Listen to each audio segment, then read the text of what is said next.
বাহ, প্রবাস ফেরত আকরাম ভাই, কি লাইন, কবে আইছো?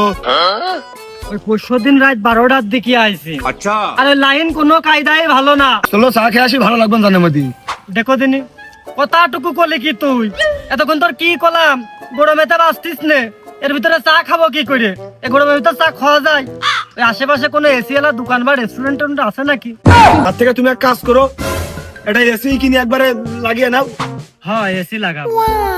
ওরে এসি কিনা টাকা যদি থাকতো তাহলে কি আমি ওই এসি এলা রেস্টুরেন্ট খুঁজে বেড়াই? এখন ওই কথা হচ্ছে যে ভাই কি করি, ওই কিস্তিতে নিয়ে আর সুবিধা আছে, কিস্তিতে নিয়ে দিই। দেখ শালার পাগল, কিস্তি করে যদি নিতে হবে তো টাকা আমার মাসে দেয়া লাগবে না নে? তা আগে পুরো কথাটা শুনে তারপর উত্তর দিতে হতে হয় না?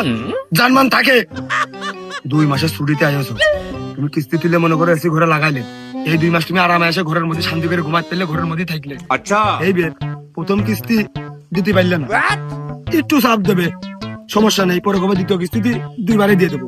ওই কথাকে তুমি নিলে, এবার দ্বিতীয় কিস্তি তখন দিতে পারলে না, এই বে কি করবে? কিস্তি তখন আসার আগ মুহূর্তে সেদিন আগে মনে করো চলে গেলে বিদেশ, খালি তোমার ঘরটা এসে এসি খুলে নিয়ে গেলো, তোমার তো আর খুঁজে পাইলো না, কোনো চাপ নেই তো তাহলে।